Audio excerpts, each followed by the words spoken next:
서로 축복하겠습니다. 기쁨을 회복합시다. 하나님의 은혜를 전하며 삽시다. 할렐루야. 오늘은 2015년도 맥주감사 주일이고요. 기쁨을 회복시켜 주소서 26번째 시간입니다.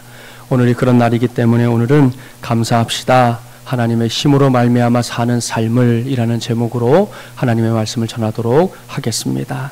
여기서 우리가 먼저 떠올려야 할 것은 이스라엘 백성들이 지켰던 이 3대 절기입니다. 첫 번째는 유월절 아시죠? 이스라엘 백성들이 애굽에서 탈출할 수 있도록 특별하게 역사하셨던 하나님의 능력, 그 은혜에 감사하는 절기, 구원의 절기입니다. 다음은 수장절이라고도 불리는 장막절입니다. 이 절기는 이스라엘 백성들이 광야 40년의 세월을 하나님의 도우심으로 살아냈던 것을 떠올리게 하는 절기지요. 그래서 이때는 이스라엘 백성들이 멀쩡한 자기 집 놔두고 집 앞에다가 광야 시대에 썼던 천막을 쳐놓고 그 안에 들어가서 생활하면서 그 시절에 하나님의 은혜가 얼마나 놀라웠던 것인지를 자녀손들과 함께 나누는 그런 시간을 갖곤 합니다. 마지막은 오늘 우리가 지키고 있는 맥주절입니다. 신명기 16장에서는 맥주절을 칠칠절이라고도 부르는데요. 첫 수확한 보릿단을 하나님께 바치는 이 초실절로부터 이제 계산을 해서 7주간을 지난 그 이튿날, 그러니까 50일째 되는 날을 가리킵니다. 이때는 보리 추수가 거의 끝나고 새롭게 밀 추수를 시작하게 되는 때인데요. 그런 의미에서 맥주절의 의미는 농사를 지어 생계를 이어가던 그 시절에 첫 수확을 거둘 수 있도록 도우신 하나님께 적극적으로 감사하는 그런 절기인 것을 알 수 있습니다. 마침 이 시기가 오늘처럼 이제 한 해의 절반에 위치하고 있습니다. 그래서 교회는 이 절기를 지난 반년 동안 1월부터 이제 6월까지 반년 동안 우리 모두를 여기까지 인도해 주신 하나님께 감사하는 절기로 삼고 그런 의미에서 이렇게 하나님께 모여 예배하게 된 것입니다. 오늘은 이러한 사실을 염두에 두고 주신 본문 말씀에 귀를 기울이면 좋겠습니다. 저는 2주 동안 이미 시편의 말씀을 본문으로 삼아 여러분에게 설교를 했었습니다. 그 이유는 요즘 세상이 하도 어수선해서 그런지는 몰라도 계속해서 제가 개인적으로 시편 말씀을 읽고 또 묵상하게 되었기 때문입니다. 오늘도 그런 이유에서 이 말씀을 준비하게 되었습니다. 이전에 그랬던 것처럼 오늘 주신 말씀도 1절 앞에 있는 이 표제에 먼저 관심을 모아보겠습니다. 다윗의 믹담시, 인도자를 따라 알다스엣에 맞춘 노래. 사울이 사람을 보내어 다윗을 죽이려고 그 집을 지킨 때에 라고 했습니다. 여기에 기록된 사울이 사람을 보내어 다윗을 죽이려고 그 집을 지킨 때가 언제일까요? 그 시기는 사무엘상 19장 11절 이하에 기록하고 있는 때입니다. 그때 다윗은 사울이 보낸 자객들에 의해서 완전히 포위되어 있었습니다. 자객들은 다윗의 집 주변에 매복해 있다가 다윗이 깊이 잠들게 될 새벽 시간에 그를 죽일 계획이었습니다. 이 일은 다윗의 입장에서 볼 때 정말이지 억울하고 답답한, 그야말로 미치고 팔딱 뛸 일이었습니다. 왠지 아시죠? 당시에 다윗이 한 곳이라고는 사울 왕을 충성되게 섬긴 것뿐이었기 때문입니다. 우리가 사는 세상을 보면 사실 이 겉과 속이 다른 사람들 분명히 있지 않습니까? 사람들의 눈에 보이는 겉으로는 그야말로 간이고 쓸개고 다 빼줄 것처럼, 모든 짐은 자기가 다 질 것처럼 그렇게 행동합니다. 그런데 나중에 보니까 뒤로는 딴짓이나 일삼고 자신이 마땅히 해야 할 것에는 손도 대지 않는 그런 사람들 있잖아요. 언제나 이런 사람들이 세상을 어지럽게 만드는 것입니다. 이런 사람들이 공동체를 어지럽게 만드는 것이죠. 다윗은 이런 점에서 남다른 사람이었습니다. 다윗은 사울이 전쟁터에 나가라 하면 그 전쟁터가 어떤 곳이든 주저하지 않고 달려갔습니다. 나가서 아주 치열하게 온 힘을 다해 죽을 각오로 싸웠습니다. 그래서 승리도 얻었습니다. 그렇다면 상을 줘야 할 것 아니겠습니까? 그런데 현실은 달랐습니다. 사울은 시간이 흘러갈수록 다윗의 승리를 연거푸 이룰수록 더욱 크게 다윗을 시기합니다. 그 시기심은 곧 증오심으로 변했습니다. 결국 자신의 이 정신적인 안정을 위해 옆에서 수금을 연주하던 다윗을 향해 창을 집어던지기까지 했습니다. 그러더니 이제는 그것도 모자라서 자객을 보내 아예 다윗의 목숨을 끊어버리려고 한 것입니다. 이런 상황 속에서 다윗이 어떻게 하고 있는지 먼저 볼까요? 본문 1절부터 4절까지의 말씀을 그러한 다윗의 상황을 염두에 두고 다윗의 심정을 헤아리면서 한번 봉독해 보겠습니다. 1절부터 4절입니다. 나의 하나님이여 나의 원수에게서 나를 건지시고 일어나 치려는 자에게서 나를 높이 드소서. 악을 행하는 자에게서 나를 건지시고 피 흘리기를 즐기는 자에게서 나를 구원하소서. 그들이 나의 생명을 해하려고 엎드려 기다리고 강한 자들이 모여 나를 치려 하오니 여호와여 이는 나의 잘못으로 말미암음이 아니요 나의 죄로 말미암음도 아니로소이다. 내가 허물이 없으나 그들이 달려와서 스스로 준비하오니 주여 나를 도우시기 위하여 깨어 살펴주소서. 아멘. 사랑하는 마중물려랑 가족 여러분, 무슨 말씀인지 아시겠죠? 참으로 막막한 처지에 놓인 다윗입니다. 그가 잘못한 것이라고는 사울에게 충성을 다한 것밖에 없다니까요. 그런데도 사울은 계속해서 다윗을 죽이려고 합니다. 그런 상황이었기 때문에 다윗은 달리 그 누군가에게 도움을 청할 수도 없었습니다. 왕이 다스리던 그 시대에 왕을 거역할 사람을 찾는다는 거, 그게 얼마나 어려운 일이었겠습니까? 그래서 다윗은 오로지 하나님만 찾고 있습니다.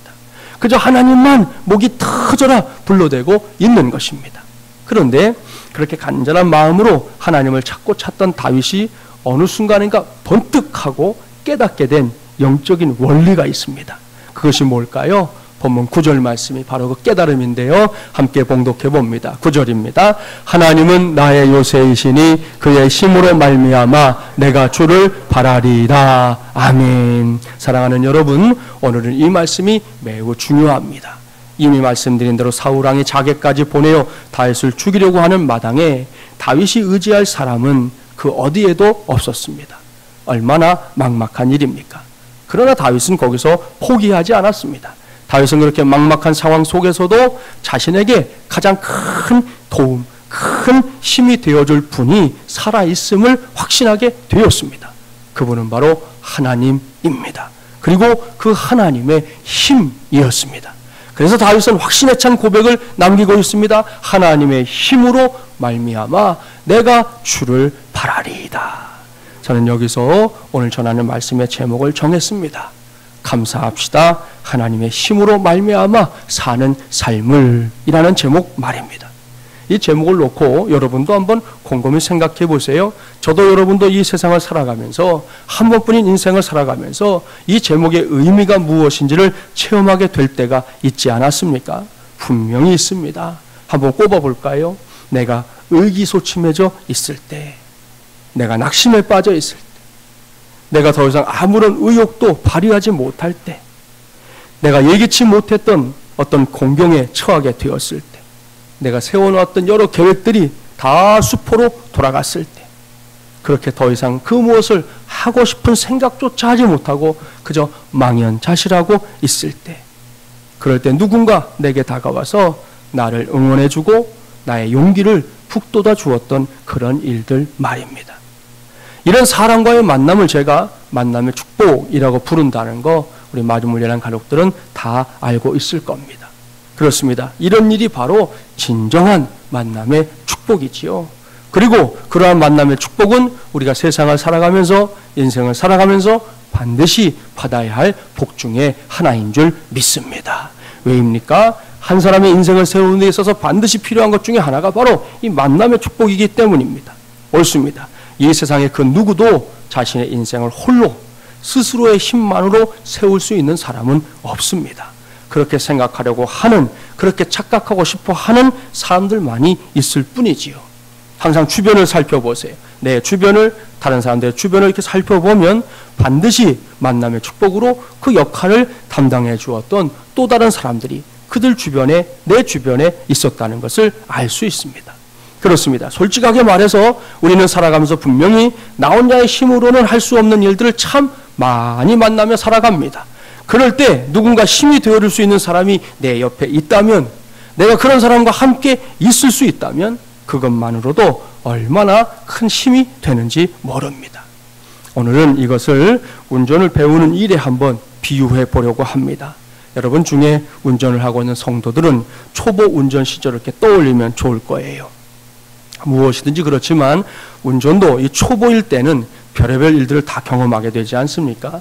오죽하면 이런 이야기가 다 있어요. 고속도로에서 교통경찰이 시속 30km로 달리는 이 교회 스티커가 붙어있는 차량을 이렇게 잡아 세웠습니다. 차 안에는 한 목사님이 운전을 하고 있었고 교통경찰은 정중한 태도로 인사를 했습니다. 수고하십니다. 복장을 보니 목사님이시군요. 그런데 고속도로에서는 이렇게 늦게 달리시면 안 됩니다. 그러자 목사님이 의아하다는 듯이 도리어 대답하는 거예요. 네? 무슨 말씀이시죠? 전 그저 표지판에 30이라고 적혀 있길래 그것이 제한 속도인 줄 알고 그렇게 운전을 한 건데요. 그랬더니 그거요? 아닙니다. 그건 이 도로의 번호입니다. 도로에도 번호가 붙어 있는 거 아시잖아요. 몇 번 도로 이렇게 하잖아요. 그렇군요. 죄송합니다. 제가 지금 초보 운전이라서요. 이렇게 이제 목사님과 교통경찰 사이에 대화가 오갔는데요. 교통경찰이 뒷좌석을 보니까 다른 목사님 한 분이 공포에 질린 채 얼굴이 하얘가지고 의자를 꽉 붙잡고 있더라는 거예요. 이상하게 여긴 경찰이 그 목사님에게 물었습니다. 뒷좌석에 계신 목사님 무슨 일이 있으십니까? 그러자 그 목사님이 다 죽어가는 목소리로 이렇게 말했습니다. 그런 건 아니고요. 아까 고속도로에 진입하기 전에 199번 도로를 지나왔거든요. 그렇게 얘기를 했다는 거예요. 무슨 이야기인지 아시겠죠? 초보 운전을 하시는 목사님이 도로의 번호를 제한속도로 알고 30번 도로에서 30km로 달렸으니까 199번 도로에서는 몇 킬로로 달렸겠어요? 199km로 달렸지 않았냐는 거죠. 그런 이야기입니다. 보십시오. 초보 때에는 얼마든지 이런 오해, 이런 실수 할 수 있습니다. 그런 초보 때 겪는 어려운 가운데 하나가 다른 차들이 자꾸 내 뒤에 이렇게 바짝 붙는 거, 그런 거잖아요. 특별히 언덕 같은 데 이렇게 서 있는데 뒤에 차가 와서 이렇게 붙어 있으면 초보들은 초긴장을 할 수밖에 없는 그런 상황이거든요. 그래서인지 몰라도 길에 나가보면 재미있고 다양한 이 초보 운전자들 스티커들이 많아요. 이런 거죠. 초보 운전, 자주 뒤로 밀림, 이런 글씨 있어요. 그러니까 붙지 말라 이거예요. 붙으면 부딪히는 거 나 책임 못 진다 그거죠. 원초적 운전, 좌우 백미러 절대 안 봄, 이런 글씨도 있어요. 애교 버전도 있어요. 오빠 살살, 그런 경우도 있고, 조금 사투리 버전도 있죠. 미치겠죠? 지는 환장하겠시요. 그런 것도 있고요. 좀 심한 분도 있어요. 열받으면 내려서 네가 내 차 운전해. 그렇게 쓴 것도 있고, 아줌마들이 이게 욕을 많이 먹잖아요. 운전하고 다닌다고. 그러니까 아예 이불을 이렇게 쓰고 나왔어요. 밥하고 나왔음 따지지 말라 이거죠. 운전을 하고 다니다 보면 이런 글귀들을 볼 때가 있는데요. 이런 초보 운전자들의 부담 100% 이해가 되지만 그렇다고 해도 평생 이렇게 초보 운전을 붙이고 다닐 수는 없는 노릇이지 않겠습니까? 그렇다면 초보 운전자가 가장 빨리 초보를 벗어나는 길이 뭐냐는 거예요. 그것은 이미 능숙하게 운전을 하고 있는 사람에게 찰싹 달라붙어서 운전을 배우는 것입니다. 그러면 훨씬 빨리 초보 타이틀을 뗄 수가 있는 것이죠. 제게도 그런 경험이 있습니다. 제가 1991년도 면허인데요. 면허증을 따긴 땄어요. 전인전우사를 하겠다고 땄는데 뭐 당장 차도 없고 누구에게 부탁할 사람도 마땅하지 않은데 운전을 하고 싶고 해야 되겠고, 그래서 어떻게 했느냐, 저희 동기 전우사님들을 많이 졸랐어요. 의정부에서 목회 부교육자 하고 있던 전사님 찾아가서 내가 면허 땄는데 운전 좀 가르쳐달라 해가지고 그 교회 승합차 얻어 타고 이제 한번 이렇게 운전 연수를 했던 적이 있고요. 그때 부여에서 목회하고 있던 전우사님을 찾아갔다가 내가 초보지만 좀 운전 좀 하게 해달라. 그래서 겁도 없이 15인승 그 옛날에 아시아 자동차에서 나온 토픽이란 차가 있었어요. 그 차를 타고 부여에서 대천으로 다시 공주로 이 국도를 막 운전하고 겁없이 다녔던 적도 있고요. 또 제가 가까이 있던 그 교회 근처에 있던 저희 동기 전사님 또 한 분이 좀 큰 교회에서 그때 전사님 하고 있었는데 그 교회에 가서도 제가 좀 운전 좀 하자고 했는데 마침 그날 차가 25인승 버스밖에 없는 거예요. 그래도 제가 하자고 하루 때렸으니까 그때가 동부간선도로 개통하기 전 임시 개통해서 차도 거의 안 다닐 때인데 거기를 저를 데려가더니 한번 해보라 그래가지고 25인승 버스를 또 열심히 한번 몰아봤던 그런 기억도 있습니다. 아무튼 이렇게 만나는 사람들에게마다 제가 초보 운전자지만 좀 도와달라 하고 부탁을 하니까 또 그 사람들이 또 열심히 도와주더라고요. 그 도움을 받아서 얼른 이 초보 운전 딱지를 떼낼 수가 있었습니다. 여러분, 우리의 삶도 마찬가지입니다. 사실 우리 모두는 한 번뿐인 인생길을 달리고 있는 것이기 때문에 이 길에서는 저도 여러분도 다 초보 운전자와 같습니다. 우리 중에 과연 그 누가 자신이 걸어가게 될 그 인생길을 한 번쯤이라도 미리 걸어본 사람이 있겠습니까? 없다는 거지요. 그런 사람은 없습니다. 누구에게나 공평하게 주어지는 딱 한 번의 인생이기 때문에 두 번째로 그 길을 걷는 사람은 한 사람도 없습니다. 더욱이 나름대로 비전을 품고 그 비전을 이루기 위해 몸부림을 치며 살아가는 사람들에게 있어서 그 길은 더더욱 낯선 길이 될 것입니다. 그러니 그런 과정에서 만남의 축복을 누릴 수 있다면 그것이 얼마나 행복한 일이겠습니까? 그런데요, 이러한 만남의 축복 가운데서도 최고의 축복, 최상의 축복, 아니 다른 만남의 축복들이 진짜로 만남의 축복으로 역할을 하게끔 만드는 가장 원초적인 축복이 있습니다. 그것이 무엇일까요? 그것은 바로 하나님과 나와의 만남의 축복인 줄 믿습니다. 할렐루야. 앞서 말씀드린 것처럼 앞으로도 저와 여러분 모두가 사람과 사람 사이에 임하는 만남의 축복을 꼭 누리게 되기를 주님의 이름으로 축복합니다. 지난 주일에도 우리 남자 성도들 모였지 않습니까? 특별히 어르신들 몇 분 이렇게 둘러 앉으셨는데 그러시더라고요. 오늘 우리가 이렇게 만나고 나서 꽤나 친해졌다고. 제가 칼럼에도 써드렸지만 이렇게 만나서 서로 친해지고 알게 되고 사람에 대해서 뭔가 아니까 또 훨씬 이전과는 또 다른 관계가 맺어진 것 같고 그런 일들이 생기잖아요. 그런 일들 많아져야 될 것입니다. 하지만 사람이 내게 만남의 축복이 되는 데에는 분명히 한계가 있습니다. 왜요? 사람 자체가 이미 발버둥쳐도 해결할 수 없는 한계를 가진 존재이기 때문입니다. 매사에 능력이 부족하기도 하고 생각이 부족하기도 하고 경우에 따라서는 매우 이기적인 존재가 바로 사람이기 때문입니다. 이런 한계를 뛰어넘을 수 있는 사람이 이 세상에는 존재하지 않습니다. 그렇다고 해서 너무 염려하지 마십시오. 한 번뿐인 인생길을 걸어갈 때 우리는 결코 혼자 걷지 않습니다. 정말로 나 혼자만 가야 한다면, 나 혼자 갈 수밖에 없다면 늘 낙심천만하고 간담이 서늘해질 인생길이 될 것입니다. 하지만 우리가 우리의 아버지이신 하나님께 의지하면 오늘 전하고 있는 말씀의 제목처럼 하나님의 힘으로 말미암아 사는 삶을 선택하면 우리 모두는 그 막막한 인생의 길들도 넉넉하게 걷게 될 줄 믿습니다. 사울왕 때문에 목숨이 경각에 달려 있었던 다윗이 그 참담한 상황 속에서 그 축복을 내가 누리고 있다는 것을 새삼스럽게 발견하는 거예요. 나 홀로밖에 남은 게 없구나라고 생각했지만 아니었다는 거지요. 그곳에 함께 하시는 하나님의 은혜를 발견하고 그가 고백하지 않습니까? 하나님의 힘으로 말미암아 내가 주를 바라리이다. 이러한 확신을 품게 되니까요. 그 다음에 다윗의 고백을 보면 그 수위를 계속해서 높여가면서 하나님의 힘으로 말미암아 사는 삶은 이런 것이다. 우리에게 증거하고 있습니다. 이제 그것을 하나씩 보려고 하는데요. 말씀 봉독이 마칠 때마다 그 말씀이 여러분의 마음에 와 닿거들랑 그 말씀을 아멘하여 나의 말씀으로 받기를 바랍니다. 그러면 그 말씀이 저와 여러분을 이끌게 될 줄 믿습니다. 먼저 본문 10절과 11절 말씀 함께 봉독해 볼까요? 10절 11절입니다. 나의 하나님이 그의 인자하심으로 나를 영접하시며 하나님이 나의 원수가 보응받는 것을 내가 보게 하시리이다. 그들을 죽이지 마옵소서. 나의 백성이 잊을까 하나이다. 우리 방패 되신 주여, 주의 능력으로 그들을 흩으시고 낮추소서. 아멘. 여러분, 이 중동 감기를 하나님이 이렇게 흩어버리시고 없애는 은혜가 있게 되기를 바랍니다. 다음은 13절 말씀 함께 봉독해 볼까요? 진노하심으로 소멸하시되 없어지기까지 소멸하사 하나님의 야곱 중에서 다스리심을 땅끝까지 알게 하소서. 아멘. 마지막으로 16절 17절 말씀도 봉독합니다.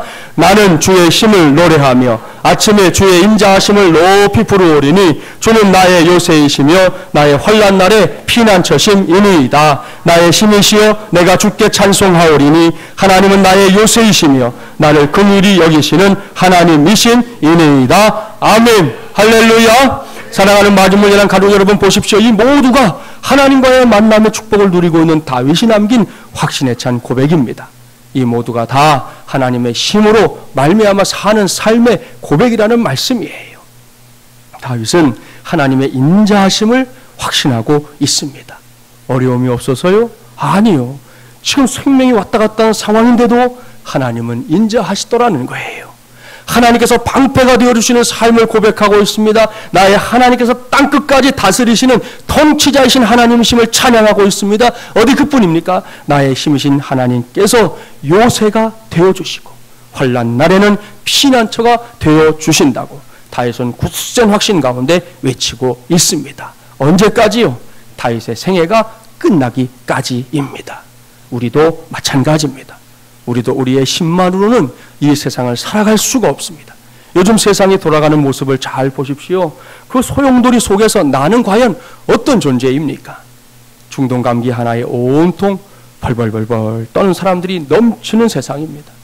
제가 주중에 병원을 갔다 올 일이 있었는데 이 강북에 있는 이제 대학병원이에요.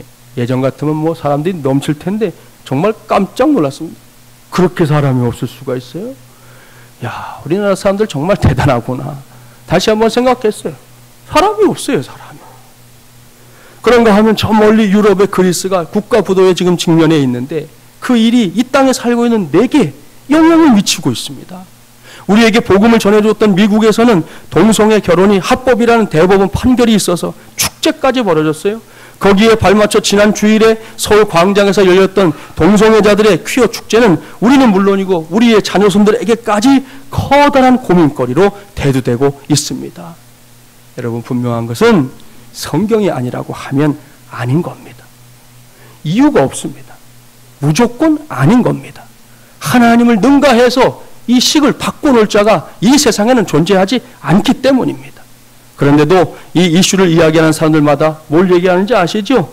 인권이라는 명분으로 문제 제기를 하고 있는데요. 여러분, 이것은 인권의 문제 이전에 창조의 질서 문제라는 것을 우리는 꼭 염두에 두어야 할 줄 믿습니다. 그런 일들에 함부로 우리가 말을 섞어도 조심스럽지 않게 막 말을 내뱉으면 안 되는 거예요. 신중해야 할 것이고 무엇을 하나를 결정하더라도 바르게 하는 일에 우리는 마음을 모아야 할 것입니다. 그들을 정죄하자는 것도 아닙니다. 우리가 품어야 될 사람들이고 기도해 줘야 될 사람들, 치유받아야 할 사람들인 건 틀림없지만 그러나 인권이라는 이름으로 아닌 것을 맞다고 말할 수는 없다라는 것.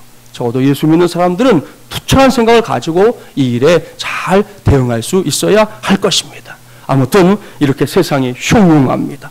버겁습니다. 어지럽습니다. 어떤 때는 머리가 터질 것 같습니다. 이러한 때 이렇게 주의를 거룩하게 지키는 성수주의라며 하나님을 예배하는 것이 얼마나 중요한 일인지 모릅니다. 그것을 알고 있기 때문에 저와 여러분 모두가 오늘도 이 자리에서 이렇게 하나님께 예배하며 하나님의 말씀에 귀를 기울이고 있는 줄 믿습니다. 그러니 이런 시간들을 대충 보내지 마십시오. 이러한 시간들을 통해 우리 모두도 다윗처럼 하나님의 힘으로 말미암아 사는 삶의 비결들을 확실하게 체득하게 되기를 바랍니다. 그러려면 우리 편에서도 먼저 확신해야 할 것이 있어요.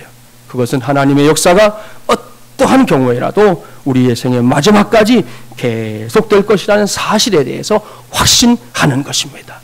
이러한 사실을 깨닫게 해준 한 실화를 제가 이 기사를 통해 보면서 하나님에 대해서 더 많이 생각을 하게 되었습니다. 그것을 소개하려고 합니다.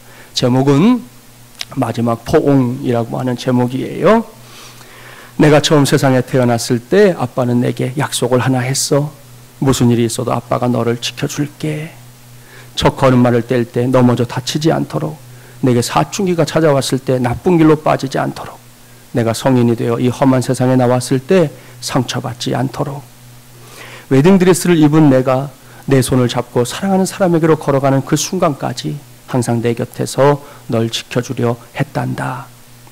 이렇게 어린 너를 지켜줘야 할 날이 많이 남았는데 벌써 이렇게 내 곁을 떠나게 되어 미안하구나. 하지만 내가 세상을 떠나는 그 순간까지도 온 몸으로 너를 지키려 했다는 것을 꼭 기억해 주렴.